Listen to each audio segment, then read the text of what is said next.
Explain the advanced search process.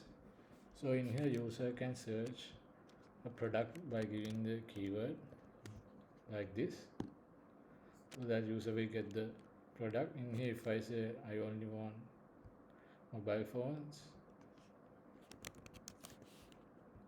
I'll get mobile phones. If I say if I want only laptops, can get laptops.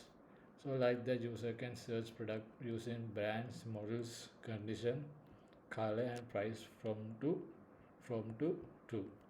A user can give a price between like this.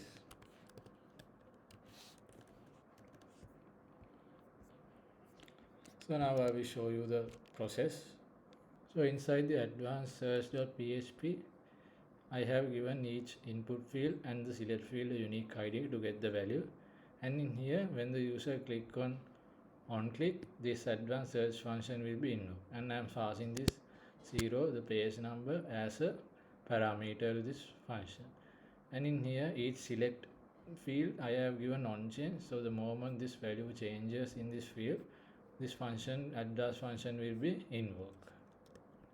So if we go to the script.js, this is the advanced function. I am accepting that query and getting inside this function. I am getting all the elements by the ID and assign it to this variable, and I am sending as key pair values to this advanced search process.php as asynchronous, and I want to send it as post method as well. So if we go to the advanced search process.php, in here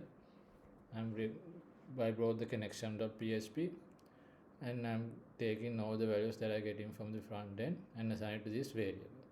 In here I created a query code, select everything from product, and this status equals 0, not query, sorry, a variable called query, and I have assigned this SQL, select everything from product, and status equals 0 means using the status I am going to check this query status. So equals 0 means this query is not changed. Equal 1 means this query is changed. So if we go to inside this if statement, first thing I am doing is whether to check this input field is not empty. So if this input field is not empty, I am going to concat and assign this query with this query. And here I am going to give status 1 because now this query is changed.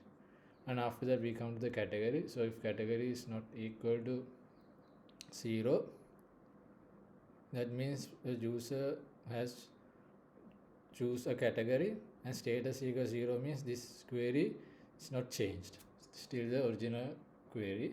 Then execute this concat and assign this part to this query, and then make it status equal 1 because now we change the query.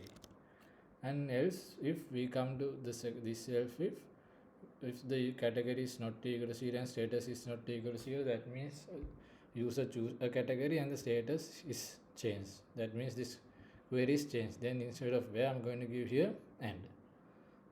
So in here then I created this PID to get the model has brand ID, and inside this if statement, this is a global variable, and inside this if statement it's the same thing. If the user choose the brand and the model is not chosen,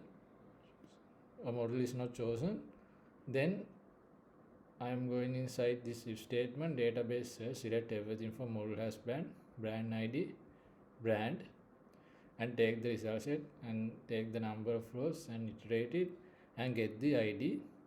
And if the inside this if statement we have another if statement, if status equals 0, that means this query is not changed, this original query is not changed. Then I am going to concat and assign this else, that means this original query is changed. Then I am going to give and here. Like that, this is the same thing. The only difference is now the user has choose a model instead of a brand.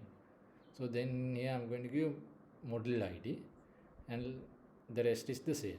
And in here the difference is the user has choose model and the brand, and then therefore in this SQL query I am going to give the model ID and the brand ID both. And after that we come to the condition. Is the same. User choose a condition and status is equal to 0. Then concat and assign this SQL statement. Or if the status is not equal to 0, then concat and assign this. Color, it's the same thing.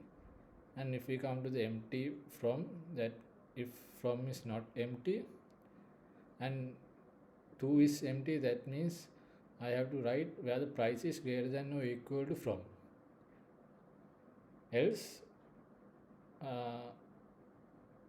if empty is 0, if from is empty and 2 is not empty, that means the user needs prices that equal to the price, less than or equal to the price.